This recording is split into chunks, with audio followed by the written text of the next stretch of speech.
Imagine having an SEO team only for them to completely destroy your website. This is what happened to a current plastic surgery client of ours. Before we took over, their practice was in big trouble.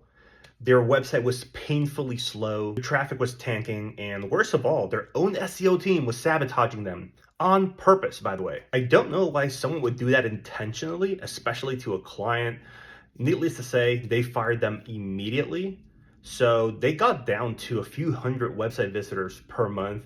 Since working with us for the past few months now, we've been keeping them consistently between 2 to 3,000 website visitors. So they've recovered and even surpassed their all-time high. As crazy as that story sounds, I still want to focus on the positive. What was it that me and my team actually implemented?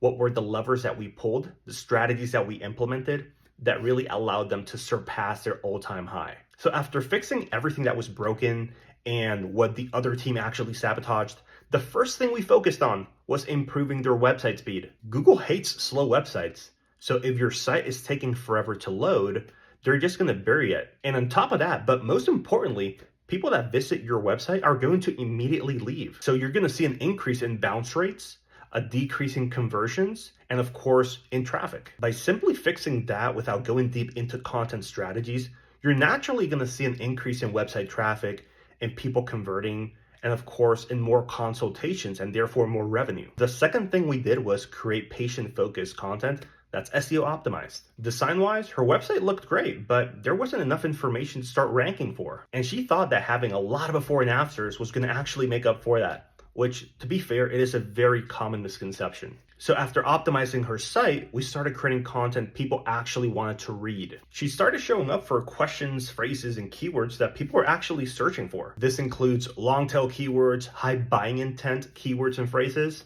as well as content that just positioned her as the authority and expert in her field. And while we're still implementing additional changes, working on making additional improvements, what really matters is, are your efforts really getting your client busier? Not just an increase in traffic, but is it generating additional consultations? Is it getting more people scheduled into their calendar?